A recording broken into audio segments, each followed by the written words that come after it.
Before we jump into this map of Basel from 1615, I'd like to issue a small disclaimer, and that is that I am not a scholar or an academic.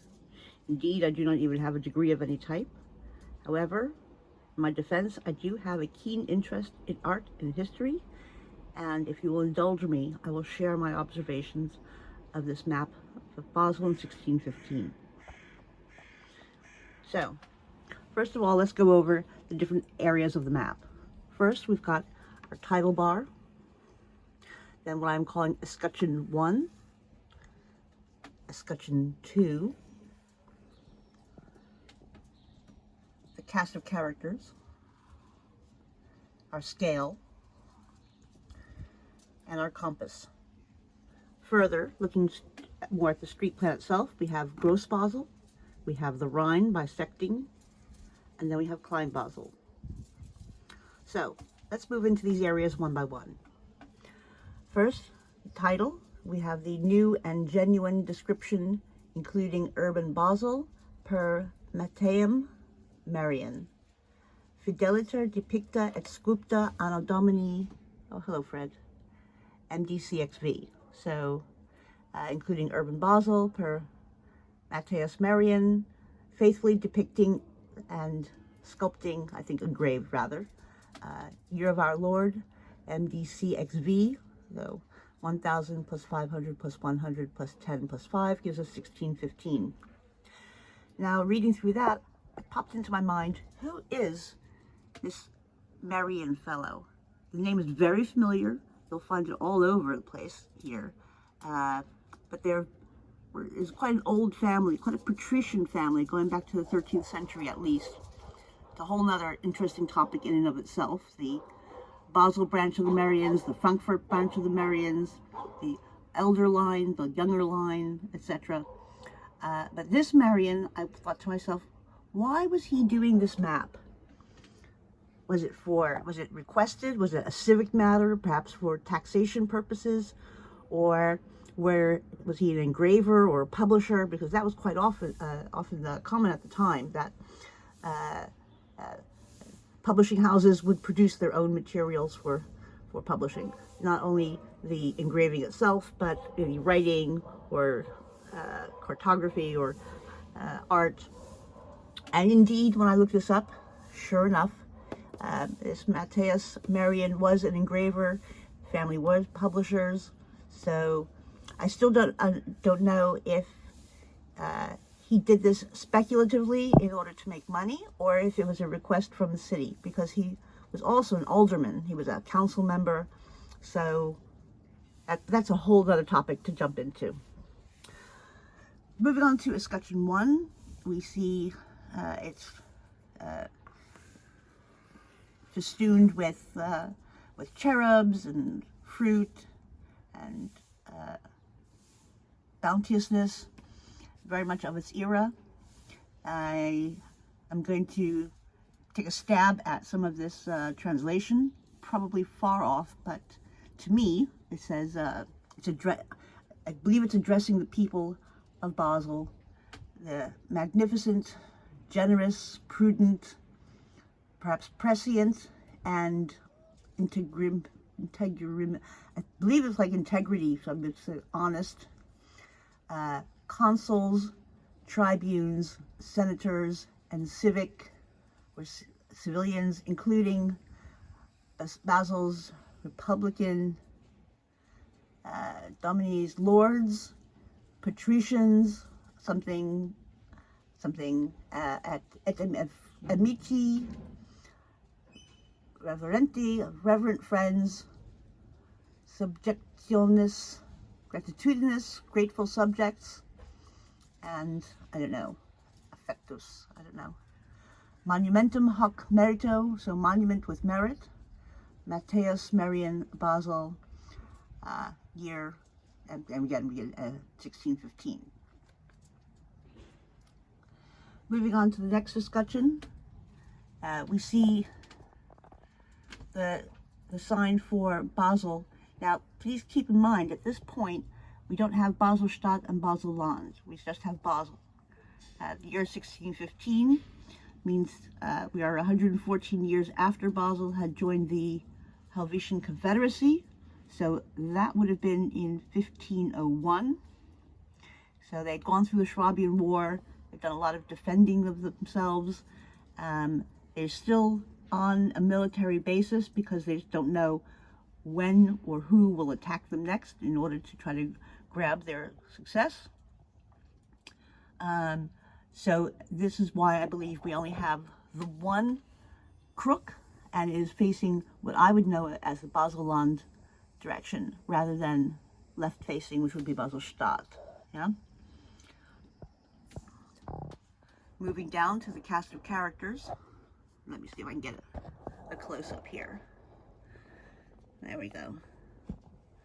So we start from the left with the consul. These are different levels of people within society. So we've got the consul, the senator. I don't know if this is Gaius or what. Iuensis. I don't know. Matrona, a matron, and a paella. I don't know what the paella is. Well, other than a lovely way to eat when you're in Spain. Okay, but let's look at their clothing. So we've got quite generous, even extravagant levels of clothing here. The folds look to me like silks. Certainly their stockings would have been silk. And let's not forget that we are in a silk dyeing city here. So there's a lot of money. There's a lot of money to show one's level within society. And we see that in full here.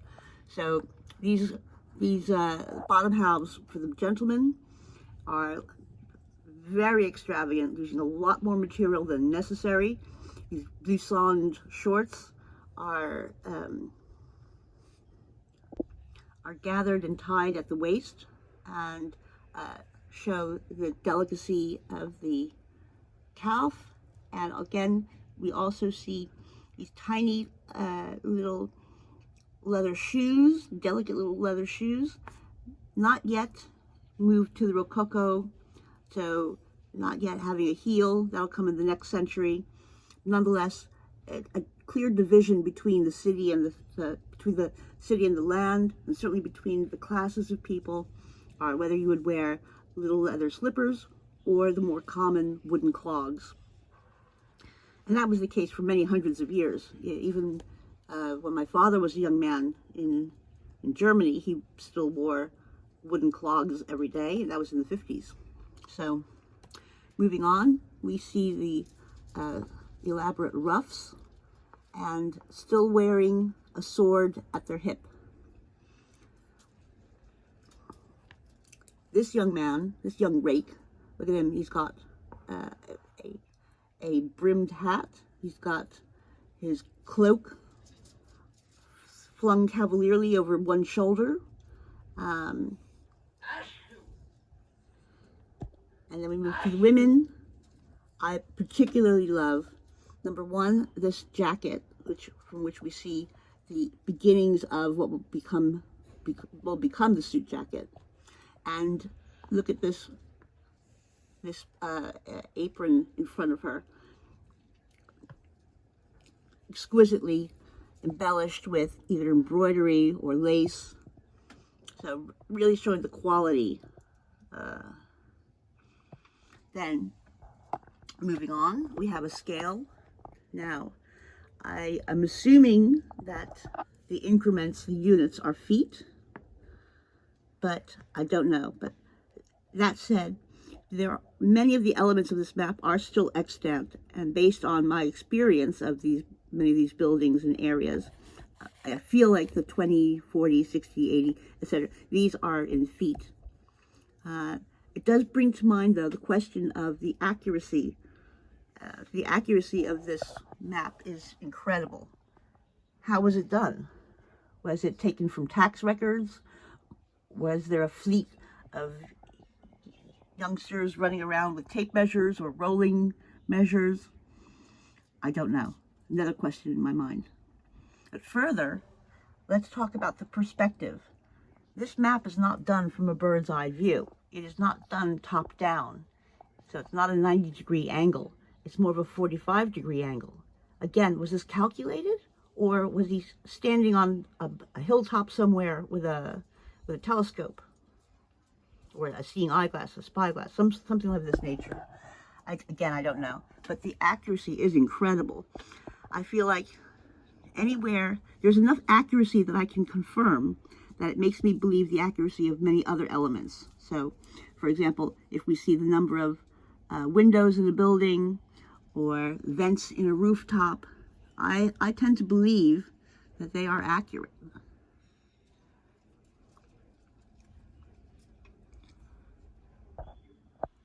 Then, moving down to the compass, we see that north is this way, in the direction of where the river is going. So we see, oops, I'll go to the other hand. So north, Sud, south, Occidens, west, Oriens, east.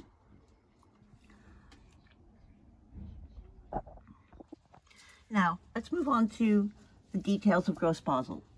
The first thing that jumps out at me is this marvelous curtain wall surrounding the city. And it's composed of a number of elements. So, number one is a double curtain wall. We have an inner wall, which is comprised of course, it's a stone wall. We've got towers. We have minor towers in between. And then we have city gates. And you'll note that each of the city gates has got a bailey, I suppose, for examining incoming and outgoing people, goods, drays, what have you. We also have areas for cannon, and where we have those, there is a raked entrance so that the cannons can be wheeled up. And we see a number of those. Here we see a little puff of smoke, illustrating that there are cannons there as well. This still in place. Again, we see an outer bailey, and then the city gate. The other thing is that it's a double wall. So in between the two walls, we have what I would think of as a no man's land, or a DMZ, a demilitarized zone. So this means that any forces attacking the city have got to deal with either going over that wall and being exposed in no man's land and being shot down at from a superior position, or they must go through the baileys and through the main gates. Furthermore, this sunken DMZ could be flooded. Here we see the river Birsig coming in, and it goes through the center of town, right down there, makes a dog leg, and then down to the river. But it could be used to flood and create a moat between those two walls. Then on the outside we have a highway. So again, people are very exposed if approaching with malfeasance in mind. But otherwise you've got a nice fast way to get around the city.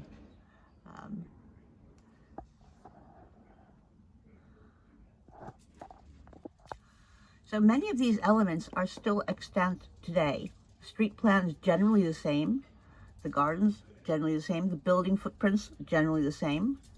And it can be an interesting exercise to walk around town and see if one can identify elements from 1615 and whether they are extant today. The other thing I want to point out is these exquisite gardens. Look at the detail there. And because of the accuracy of detail that I see elsewhere, it makes me believe that these are probably the same. We have a very classic layout in them, what I would think of as a cloister garden layout and variations thereof. So here's an excellent example. We've got the garden in 4 quadrants. Classically, they would be different plantings, perhaps a fruit tree in each corner, although I think in this instance, if there were fruit trees, they would have been illustrated. and then you have some sort of a water feature in the center. So everything else, as you can see, is variations on that theme. Where we see parks, there are still parks, and often you'll see that the trees are planted as a family. So you might have a park that is all maple trees, or another park that is all filberts. Certainly over here by the, we see a lot of cherry trees, and indeed right by the street that we call Kirschgarten, or Cherry Garden today. So now let's move on to the river, the Rhine, and here we see Rhenus Fluvius. Excuse my pronunciation. We've got the Mittlerbrücke crossing over. We've still got this little watch sentry post there.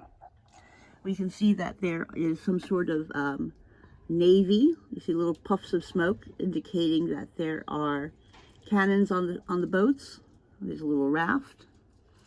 But we also see everyday things like fishermen. There's some net fishing there. There's a little guy with a basket for fishing. Any forces that were looking to attack or to consider attacking Basel from the water would have had a steep a challenge ahead of them, because the water is flowing this way, so they would have had to row against the current, and I can tell you that current is quite strong, before even dealing with things like an armed navy. And finally, we move down to Klein Basel, and the bit I'd like to really point out here is not only do they have this double curtain wall again, but further we have a moat surrounding Klein Basel. I think it's charming. So we have moat, moat, moat, moat, moat, moat. And then, very interesting, it changes to what looks like the effluent coming out. Either way, in a siege scenario, you've got, both for Klein Basel and for Gross Basel, you've got multiple sources of water, not just the Rhine, but you've got tributaries coming in. So you've got, you've spread your bets in terms of having safe potable water if under siege.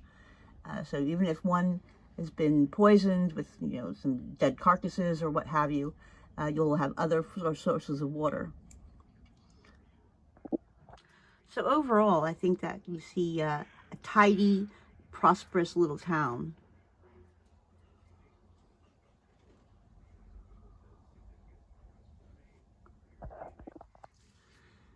If anyone is interested, I would be very happy to do some further investigation.